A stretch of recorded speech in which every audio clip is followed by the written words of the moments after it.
Micro finance ಹೆಸರಲ್ಲಿ 10 ಕೋಟಿ ವಂಚಿಸಿದ್ರ ಗಾಯಕಿ ಮಂಗ್ಲಿ ವಿರುದ್ಧ ಹೈದರಾಬಾದ್ನ ಪಂಜಗುಟ್ಟ ಪೊಲೀಸ್ ಠಾಣೆಯಲ್ಲಿ ದೂರು ದಾಖಲಾಗಿದೆ. ಪ್ರತಿಷ್ಠಿತ ಗಾಯಕಿ ಮಂಗ್ಲಿ ವಿರುದ್ಧ ದೂರು ದಾಖಲಿಸಿದ್ದಾರೆ ವಕೀಲ ಸುಬ್ಬಾರಾವ್.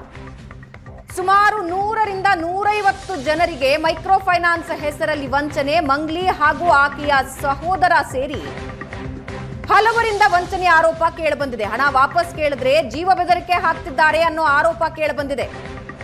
ನನಗೆ ಜೀವ ಬೆದರಿಕೆ ಇದೆ, ರಕ್ಷಣೆ ಕೊಡಿ ಅಂತ ವಕೀಲ ಸುಬ್ಬಾರಾವ್ ದೂರು ಕೊಟ್ಟಿದ್ದಾರೆ.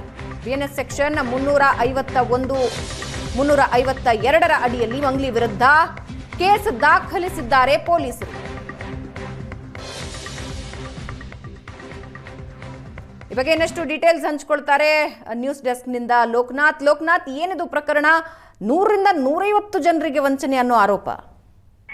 ಎಸ್ ಭಾವನಾ, ಸದಾ ವಿವಾದದ ಸುಳಿಯಲ್ಲಿ ಒಂದಿಲ್ಲೊಂದು ವಿವಾದದ ಸುಳಿಯಲ್ಲಿ ಸುದ್ದಿಯಲ್ಲಿರುವಂತ ಮಂಗ್ಲಿ ವಿರುದ್ಧ ಈಗ ಮತ್ತೊಂದು ಗಂಭೀರ ಆರೋಪ ಕೇಳಿ ಬಂದಿರುವಂತದ್ದು.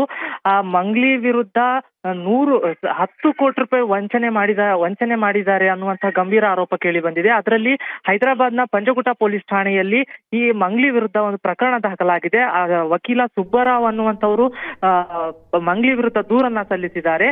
ಇಲ್ಲಿ 100 ರಿಂದ 150 ಜನರಿಗೆ ಮೈಕ್ರೋ ಫೈನಾನ್ಸ್ ಹೆಸರಲ್ಲಿ 10 ಕೋಟಿ ರೂಪಾಯಿ ವಂಚನೆ ಮಾಡಿದ್ದಾರೆ ಮಂಗ್ಲಿ ಅವರು. ಹಣವನ್ನ ವಾಪಸ್ ಕೇಳಿದ್ರೆ ನನಗೆ ಜೀವ ಬೆದರಿಕೆಯನ್ನ ಹಾಕ್ತಾ ಇದ್ದಾರೆ, ಮತ್ತೆ ಆಕ್ಸಿಡೆಂಟ್ ಮಾಡಿಸ್ತೀನಿ, ಕೊಲೆ ಮಾಡಿಸ್ತೀನಿ ಅನ್ನುವಂತಹ ಬೆದರಿಕೆಗಳನ್ನ ಹಾಕ್ತಾ ಇದ್ದಾರೆ. ಹಣ ವಾಪಸ್ ನೀಡ್ತಾ ಇಲ್ಲ.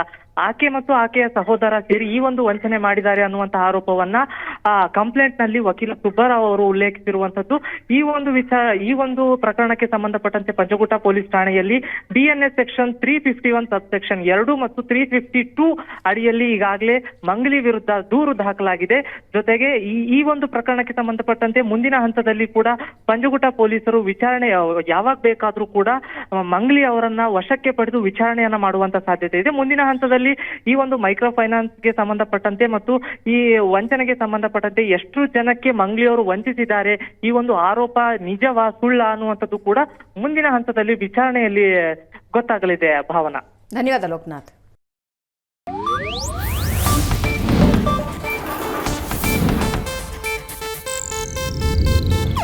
ಇದು ಏಷ್ಯಾನೆಟ್ ನ್ಯೂಸ್ ನೆಟ್ವರ್ಕ್ ಪ್ರಸ್ತುತಿ.